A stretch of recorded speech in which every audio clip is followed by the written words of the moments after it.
Hey everyone, and welcome to the second episode of our park building series in Planet Coaster 2. And I just want to quickly start with a massive thank you for all the support on the first episode. Absolutely blown away by your positive comments and feedback on the series as a start, and surprisingly how much you enjoyed watching me build a car park, which, to be honest, is possibly the most surprising thing about the whole thing. But yeah, I'm really glad that you guys are enjoying the idea of this series and you enjoyed the first episode, and you'll be glad to know obviously that this is going to be continuing as regular as possible, and that does lead me on to just apologising for the little lateness on this episode coming about, just because I've been incredibly busy in the last 2 weeks. I've had deadlines for university, done some extra shifts at work and stuff for Christmas, so we're all good now though. Got some time off, I think now until mid-January, where I'll be able to really get stuck into building this park. Now, this episode focuses entirely on starting the entrance of the park. I'm going to be honest, I didn't have much of an idea about what I wanted to do initially. I thought I needed to do a themed entrance because I didn't want to go down the sort of American park vibe where they go for like a generic entrance and then kind of theme it as you go in. I wanted to do more of the European, like PortAventura style, where the entrance is a themed area. So I decided, because this is a British park, and it's sort of similar to some local architecture back from where I'm originally from in the UK, I decided to do a sort of traditional Tudor Anglo-Saxon style entrance with those cobbled walls, the sort of white plaster look with those, like, you know, the black lines and stuff. You'll see as the build progresses sort of what the design looks like towards the end, and I really wanted to use some of my favourite pieces in game already, such as I think it's the Viking wall decoration, those sort of 3D cobblestone walls. Absolutely immense piece that is going to get used everywhere in this park because it is just a fantastic piece. I'm pretty sure as well they might not be flexi colour. If they're not, it's not really the end of the world. It's a good colour, but they are genuinely a fantastic piece, which really shows that Frontier stepped up their scenery game so much, because that is a TMTK piece that I wanted ages ago. And if the stars aligned and I ever did decide to do Nemesis again, that piece would come in handy so much, because that is such a perfect piece for all the walls that Nemesis has in that 3D texture as well. So honestly, absolutely go piece. Really going to get used a lot in this park project. So again, I'm just starting with the sort of entranceway, and I wanted to go for a originally it was going to be sort of a towers style entrance, where it was going to have one big long tall tower and then two sort of sides where you'd enter either side. But then I thought it's a bit boring, a bit safe, kind of didn't look great. So instead, this is more inspired by Heidi Park's entrance, which is a tall-ish building with archways underneath. The gates are in the middle. It's all going to be underneath there. Really gives it sort of a grand vibe. It's not too high budget theming. It's kind of okay. It's sort of in the middle, because, as I did say, I wanted to focus on getting this realistically themed as opposed to also looking really good. So I did a little bit of research onto what sort of designs look like, and where they stop theming and where sightlines and stuff are important. And this is sort of the same caliber as Heidi Park, which I don't know. It's not a Merlin. Is it a Merlin Park? It might be a Merlin Park. If it's not a Merlin Park, it's a similar-ish sort of look to the whole thing, but it's sort of mid-tier budget. Decent amount of money was spent on it. It's mostly facades. Obviously, these rocks would be I think it's like a foam that just gets painted. The plaster obviously would just be plaster walls and stuff, but it's all to give that illusion of traditional architecture, traditional British Tudor style architecture. Because I thought, you know what, if the park's going to be set in England, it's almost going to be like a sort of British PortAventura, because PortAventura's entrance is Mediterranean themed, which is obviously where Spain is, and then that really takes heat of the architecture around there with the terracotta walls. Is it terracotta? Something like that. And the tiles and things. So it really uses the local area to its advantage when it comes to the theming. So I thought, why don't we do the same thing for here? I'm going to base this park somewhere in England, so why not take advantage of a nice traditional British style, English style architecture even. So the plan is, obviously, you're going to come through this nice big entrance.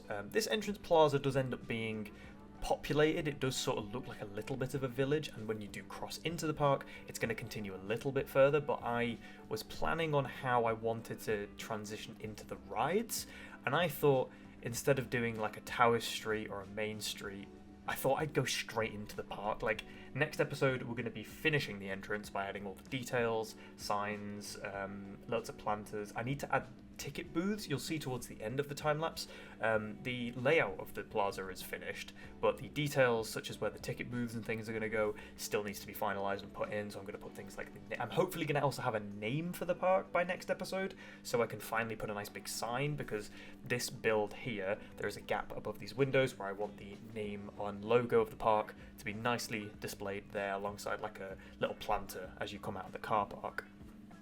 So this episode we get quite a lot done, and it's why it's like nearly 40 minutes long, I think.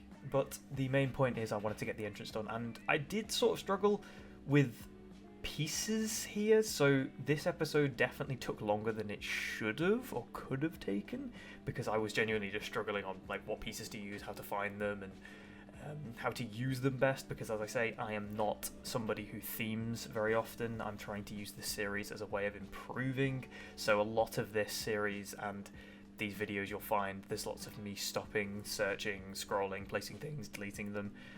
It's all just in the name of trying to figure out what I can use and what looks really good and what can be used. So this style does at least lend itself to being quite simple, so lots of wooden beams, rock work, plaster walls, windows, things like that. And I am currently using the too much scaling mod for the game, which means that things are scaled down below 40%. I think 40% is the minimum. Is that like 40 or 50%? So I'm using those as the there's really small details, like the window bars are the new support hoarding pieces for the Wild Mouse. They are really, really good if you haven't used them already. The origin point stays in the same place when you scale them, unlike the other wooden beams, which is kind of a really big pet peeve I've found. But, little details. Game's still very new. Let's, keep things in mind there. But I found that the scaling mod's really been helpful. So one thing I will say is eventually down the road when this park is released, hopefully those mods will be a lot more mainstream, they'll be easily accessible and things, so just keep that in mind, that if you do want this park, you will be needing to get things like that in the future, but that's going to be months, possibly years in the future when this park releases, so we've got plenty of time to work the things out. But yeah, I'm very happy with sort of the style I chose to go with. I think this really works, as it's quite a generic style for a British park to go for, and then it's going to transition into the themed areas, which I have been thinking about. Now, I'm going to ask for some suggestions on themed areas, because I haven't quite decided if I want to go for countries or like regions, or I want to go for like Western medieval. I don't know if I want to do that, but I kind of want to go for sort of regions. So like, I've been thinking about an African themed area, a bit like Phantasialand, but a bit more low budget. I'm not going to do Black Mamba. I don't want to copy. But as cool as that would be, we are having an invert in the Spark, I have already said. But I want to do sort of an African area, that'd be really nice. And an area that I am 100% doing is a Far Eastern area, or like a Japanese style, because some of you long-time viewers might remember the wing coaster I started about 3 years ago. Nearly 4 years ago now, coming up in like January. That got shelved. That wasn't a thing that I finished, but I did like the concept. It was very high budget. It was not very realistically themed, but it was cool. The station was very, very cool. But I want to do a Japanese area, and I want to do it realistically, and I want to put a wing coaster in it, because I want to bring back the idea of having a wing coaster now that the vests are on it, and I want to do it properly. So I think we're going to have that as an area. Whether or not I'll call it Japan, China, or just go call it like Far East or something, I haven't decided yet. I also want to do... I want to do a... I don't know if I want to do like a Western area. I could do a Western area. That seems a little bit generic, but we could do a Western area. I'm probably not going to do like a Mediterranean area or like a really tropical one, because I'm just thinking about... We could do a jungle themed one. That could kind of work, but I want to keep things realistic, like climate-wise. Somebody in the comments did very kindly point out, though, that most plants in-game, or those plants in like European countries, will survive. Like, they said that some parks in Germany put palm trees in big pots so that they can bring them inside for winter, which is quite funny. Which means if we did do palm trees, I'd have to put them in pots, to be realistic. But there are alternative trees which look like the things in game, which do actually exist in real life in this climate. So again, just things to consider when actually building the park. But that is going to kind of sway me away from doing like a hot themed one, apart from the African one, because I feel like the African one, little vegetation is actually needed, and it's mostly just like architecture, so it's easy enough to do that. I don't know. We'll kind of have to just see what happens. But I am going to sort of struggle with how to direct the flow of theming. That was a big pause. Direct the flow of the areas and how and like what to go for. But I think that's enough waffling on that. We will eventually come back to that when we do come to build it in the next few episodes, because hopefully next episode we will cross into the park and start laying out the foundations for our first ride, because I have thought about the first ride that I want to build. I'm not going to give away exactly what it is, but it is, I think, going to be a water ride, because what I really want to do in this park is I want you to come through the entrance. I want you to have this, like a tiny little, I'm going to say plaza, but not fully plaza, with a couple of shops. Have like, obviously the main gift shop of the park is going to be there, maybe a couple of food outlets, and like a guest services park side, because there does need to be a guest services park side near the entrance. Things like lockers, like buggy rentals and stuff, and like wheelchairs and things are going to be in this area. And then immediately I want to go into a ride, and I want to do it on a lake. So I want to have that nice vista where you kind of cross over. There is a lake, not in the centre of the park, but off to one side. There's a lake, and then that way the first ride is right there, and you get these nice vistas in the Tudor-themed area. So this is all going to be in the same themed area. Probably have like a carousel or something in the middle, something nice and traditional, along with this other ride, and that'll be the Tudor area. That'll just be the bog standard entrance, 1 or 2 rides, a bit like how Port Ventura has Furious Baco as Mediterranean's entrance ride, and that's it. But I think I'm going to go with that. I'm not going to give away too much of what it's going to be, because I haven't quite decided if I'm going to go for one or the other, but when we get towards it, possibly next episode, I'll ask for some suggestions, and we can kind of figure out exactly what on earth we're going to build as our first ride. But it's all speculative at the moment. I haven't really got a plan for this park, other than it's a theme park, and it's going to be themed, and it's going to be themed fairly realistically, as realistic as I can get it. So hopefully we can actually make a decent looking thing. So that's probably enough waffle for now about the park.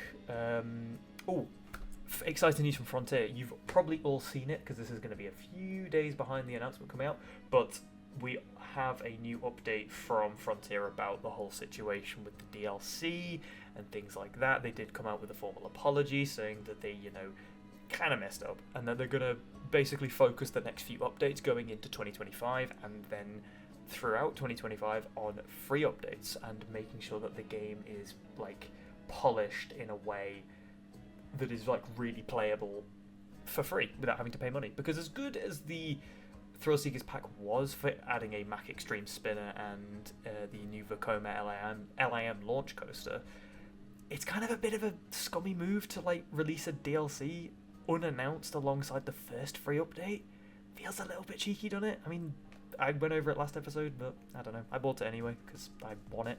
I want the Mack Extreme spinner. I don't know if we're going to use the Mack Extreme spinner in this park, but who knows? We'll kind of decide going forward. But they have said they're going to be focusing on the free updates for the time being, which is really exciting because I know for a fact that Planet Coaster 1 had a ton, and I mean a ton, of free updates in its first year. They didn't get our first DLC until I think it was October 2017, so nearly a whole year after launch. They then thought, oh yeah, let's chuck the paid stuff in there. And that was, I think, the Spooky Pack, which didn't even have any rides in it. Some good theming pieces there, like the Haunted House beams. Absolutely mental. I didn't end up buying that DLC for like 3 years. I just basically didn't buy the DLCs I didn't think I'd use. And that was purely my coaster building mind doing stuff like that, which, oh, how far we've come, building a theme park with an actual theme involved. But me from about 4 years ago would probably like look at this and combust with, oh my god, we're building actual theming. But it doesn't matter. Another exciting thing that Frontier announced as well, they showed off the new flume physics, which look absolutely amazing. They've got dynamic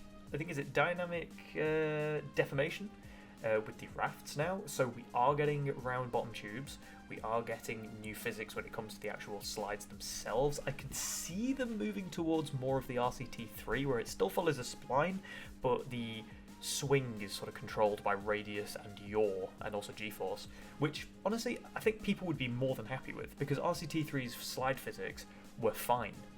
You could swing somebody and they'd do a barrel roll, and that's kind of how slides work. You couldn't launch people off of like a hump, which you can do in Planet Coaster. They are adding that feature. But it'd be nice to have a combination of the two, really, where we have these sort of, you know, realistic swinging, but also you can launch people off like humps and slides. It's all about pushing this game to being a 2024 release, but them showing off the dynamic deformation like feature really just proves that this game definitely launched a bit too early, but it might have been pushed a little bit early by a certain financial team, but I don't know. Even if we takes a year to get this game to be a perfect play style, I'm perfectly fine with that, because in its current state, it's not far off the final release of Planko in terms of the feature set, pieces, and generally what I want from the game. I'm deliberately holding off touching water slides until I think they're in a decent state, because depending on the direction of this park, I do have a indoor water park sort of planned for this park. Maybe on the same area, maybe not, maybe it'll be a different series, because I really do want to mess with the slides, the pools and things like that, because I do think they are genuinely fantastic. There's a little bit of trickery you can do in the track mesh files for these rides, where you can extend the flanges so that the actual slide segments are quite far apart, which is, I know that was a big complaint people had with the slides when they first got shown off, that there were way too many flanges. You can kind of do some trickery with that, so we are going to do that in this, and then that way it will look really good when we do eventually put some slides down. But again, I'm probably getting ahead of myself by maybe 1 or 2 years talking about a water park, when we still have a whole theme park to be building. Again, hotels and things, we'll just see the direction of this park before we even think about making it into a resort, because I just don't know how this park's going to run. Already, with these tiled roofs that you've probably seen me place in the background, this is already like 15k, bordering 20,000 pieces just for the entrance. The car park itself and the entrance is probably bordering 30,000 pieces, which doesn't really run like it's 30k, because there's zero drop in performance. Even when you turn around and the game has to de-render it all and then re-render it, there is absolutely no drop in performance, so I'm pretty confident that this game can handle a decent amount of stuff before it'll start dropping. And plus, I'm running the game with NVIDIA... Is it NVIDIA Reflex or is that AMD? I think it's DLSS or something. It's low latency, the frame generation stuff. So basically I have AI filling in the blanks for when I get frame drop. And it means that I can run the game at a steady 144. It does feel a bit weird sometimes, like when you change colour it like fades rather than like instantly changes, which I definitely think is a DLSS thing, but I don't know, makes the game feel a bit more polished. I don't know, it's a very weird thing. But I'm hoping that stuff like that is going to mean that we can actually run this series for physically as long as my computer can handle it. And I mean, I've had my computer like 3 years now, coming up, I think it's exactly 3 years, possibly 4 years in 2025. And I'm running a 3060 Ti with 32 gigs of DDR4 RAM and a Ryzen 5 5600X, and the game runs fantastic. I'm running it at 1080p, no frame drops, no stuttering, no lag or anything like that, so until my computer physically can't handle it, I'm not even going to think about like upgrading anything. And the one thing I am going to upgrade is my RAM, because trying to use the Adobe suite on like Photoshop and Illustrator, it's not happy. And I also need more storage because I'm running out, especially when I'm recording these episodes. One thing as well about this recording session is I had to update Shadowplay. Like, I think I mentioned it in the other episode, but for some reason when I updated Shadowplay, every time I tab out of Planet Coaster, it ends the recording. So there are some skips in this time-lapse, and I do apologise for that. You might see some continuity issues where like suddenly a building appears like it did before. I can't help it, unfortunately. The recordings are lost to time, which, I mean, the majority of it's still here, so it's not really a massive problem, but, you know, I'll try and sort that out for the next episode, but I can't guarantee anything, because Shadowplay's being a bit annoying recently. As is the undo button, for some reason. Every so often I will launch the game, go into the park, and my undo doesn't work. You have to then restart the park to then have it function, which is fun. I can't lie. It's very not so fun. In terms of other projects for this game, I am currently in the works of making another blueprint. It's a updated version of the Batman the Ride clone blueprint that I've started making. Basically, in order to get the floor plan, I just went into PC1, built the Wild Mouse track, filmed myself building it, and then rebuilt it in PC2, and then just followed that. So it is a 1-to-1 accurate recreation. I have the layout finished. It's a combination of 2, 3, and 4 meter pieces, just for like smoothness. Genuinely, I think the smoothest thing I've ever built. It's ridiculous. There is complete no jitters, and the 0G roll has complete continuous roll. So I am a very happy man. That is in the works, possibly coming out within the next couple of weeks, maybe. I've tested it on my laptop, which had no mods installed, and it seemed to launch and run it fine. I just couldn't edit the track, otherwise it'd go back to 4 meter. So if I do end up releasing that, just keep in mind you can't edit the track. You can only change the color and things like that, and the placement of it. You can't actually like then build at a 1 meter. It will just reset to 4. So just keep that in mind. But that is the thing that's coming. I need to work on the supports for that. I built the catwalks and stuff. It looks pretty good. It looks a heck of a lot better than it did in PC1. Like, bloody hell, it looks way better. Like, it's insane how far this game looked, like, ahead of PC1 it looks. Even though, like, the track mesh and stuff is still the same. So it's crazy what lighting and stuff can do. Well, this project, I don't really have anything else on the go at the moment. I did start a Giga Coaster. I didn't really go anywhere. I finished the layout, started supporting it, didn't really like gel with it that much, and it's kind of gone on the back burner. There's a couple of other things I've been like messing with. I haven't really built many coasters recently because I've genuinely just been playing PC2 to work on this park, which is bad because it might cause some burnout, so I just need to be careful with how I'm going to go about building this park. I do kind of want to mess around with the new Vekoma, so whether or not I end up doing that in this park or end up doing it on its own, like, little one-off coaster and stuff, I don't know. I also haven't been doing any element tutorials because I, again, have just been playing this, so I don't know if you guys would, like, need any more element tutorials. I do need to do a corkscrew one, but apart from that, unless there's any specialised elements like Cobra Roars that you guys really want to see in PC2, I probably going to hold off on doing them for now because I mean, I feel like I kind of got a bit like, although not, I didn't get a bit embarrassed or anything like that. Silverette, not Silverette, has put out the alternate method for making loops without the mod, which I do highly recommend you go watch, utilising the new, I think it's track position center method. That's really good when you don't have the mod, which allows you to do 360 yaw for the really accurate like loop edits. So I really recommend that you go and watch that. It's really, really good, and it's a much faster method than my one. But I feel like my one's more for precise, stupid, detailed results if you're not too bothered about it looking exactly perfect. Not to say you can't get perfect results in the Souls video, because his loop is utterly brilliant. Like, it's ridiculously like clean for how fast the method took. So definitely go and check that out. Go and have a look at that method. And it's kind of just showing that maybe I need to not jump on these methods so quickly. It is only like 2 months since the game's come out, so we're bound to find more methods to make smoother coasters. So I don't know. I'm going to keep looking at the element tutorials and see what happens, and maybe we'll make some more down the line and stuff. There's not much updates this week, apart from the fact that it is nearly Christmas. I am recording this on not New Year's Eve, Christmas Eve at 3 AM because productive. So this should hopefully be coming out later today. Hopefully have it for about 6 PM. Christmas obviously is coming up, so I won't have much chance to play Planet Coaster as I am going home without my computer for a bit.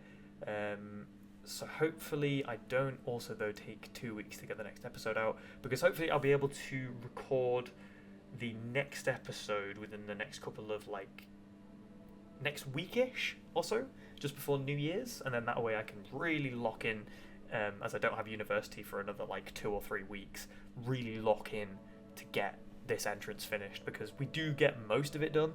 I just want to get those final bits all sorted. So another thing I want to really sort of do with this park as well is just sort of see how big I can make it, I guess. I haven't really like seen how big the actual plots of land are in this game.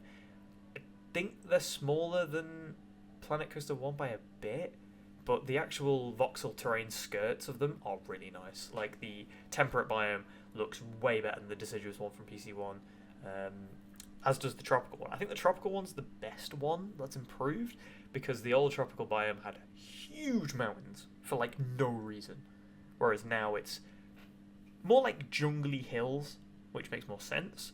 And then the grasslands obviously become the Mediterranean now, and the Mediterranean is probably the best one to look at because it's got the perfect coastline, but you can't build directly on the coast. It's really annoying, but it's got the best like terrain coastal skirt, so that is definitely going to get used in a future project. We could, in fairness, now that I'm thinking about it, do a separate water park project. That could be a thing. Watch that space. That possibly could be something we do in the summer, because for some reason I get motivated to do like summery projects when the weather gets warmer. Like, I mean, I suppose that makes sense, but like in December I couldn't imagine building a water park. That would just be weird, whereas sort of building a theme park does more make sense, because it's more likely to go to a theme park when it's colder than it is when it's like, well, no, I'm more likely to go to a theme park than I am a water park when it's cold. But I think I will experiment with a water park project at some point, and whether or not it's part of this series or we do it as its own thing, as I said, I just don't know. Another thing that somebody did comment, because I have been reading a lot of your comments, and as I said, I really appreciate the feedback and the really positive reaction to this series, is somebody suggested doing little like overviews after the episode. Now, I will do that. I did reply to that comment saying I will do that. I will probably do that from next episode, just because this episode was really just about starting the entrance, and I feel like doing an overview midway through it is kind of doesn't sit right with me. So I will probably do that next episode when we really get this boxed off and finished, so we can go over everything. But I will try and do that as much as possible during the time-lapse builds of this project, because that is a great way of critiquing it as well. If you're seeing it from a guest perspective, you're able to then look and go, ooh, that sideline needs to be fixed, that perspective's not right, and you know that coaster's sticking through a wall or something. So we will definitely do that. But that was a really good suggestion, so thank you to whoever that was. I can't remember who, off the top of my head from the comments. I haven't got them open, which is really bad. I probably should do that. But alas, it doesn't matter. We will do it eventually at some point. I think that's about everything. I know this video is 40 minutes long, but I genuinely don't think I can talk for 40 minutes about absolutely nothing. Like, there's not a whole lot, I don't think, that's worth talking about. There was a new hot fix, which was kind of funny, because it literally did two things. What's the point of doing a hot fix and announcing it if it fixes two things? I don't even know. I'm probably not even going to get into that, but anyway, I'll probably just wrap up the talking portion of the video and just sort of leave you with the nice selection of Planet Coaster 2 background music, because I went onto Spotify and I found the playlist of the soundtrack, and I just recorded 40 minutes on shuffle, so I didn't end up using the same songs over and over again. I'll probably just use the same loop as I did last episode. It has a bit of the ambient one in there as well, which is kind of nice. It's quite chill. But it's really good, and I gotta say I really, really like the new soundtrack. The soundtrack sounds fantastic. Like, it is the perfect mix of like really uplifting, modern, upbeat compared to Planet Coaster. Planet Coaster 1 was like, so upbeat, it was insane. But this feels like the really nice, worthy replacement of that soundtrack. So I'm very happy that that sounds that good. But yes, I will probably leave the talking portion of the video here. And you can enjoy me building a block of toilets. Actually, no, before I go though, I will just talk about why you're seeing some bits that are maybe like recolored or things like that. So the back of the first two buildings that we built, aka the one with the generator and stuff behind it, I wanted to go for that realistic backstage look, where the sense that they wouldn't put the facade on just a staff bit.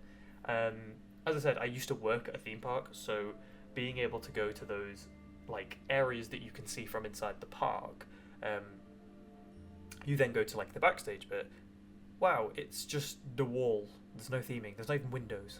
It's just like walls, vents, generators, and just some doors to get in and out.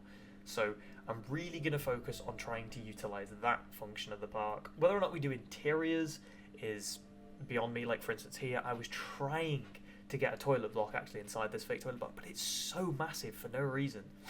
So I ended up just doing a building that looked like a toilet block. There's no interior in it. I just put a couple of walls and stuff in. Maybe down the line when we get some better pieces, I'll retrofit it and put a proper like toilet block in there. But we'll just have to see what happens moving forward with the game, because I just wanted to make it look like a toilet block, because we do definitely need that on the entrance alongside a parking area. Like, I wanted to do so basically the layout of the park is going to be the building with the stalls that you saw me build before is going to be the car park side, guest services and information. This building here is a toilet block, and then the one I build next to this building is a car parking area. So it's going to have car parking machines to allow people to pay for parking, and also a little desk for you to go and inquire about parking, or if you have any problems or you need special parking or something like that.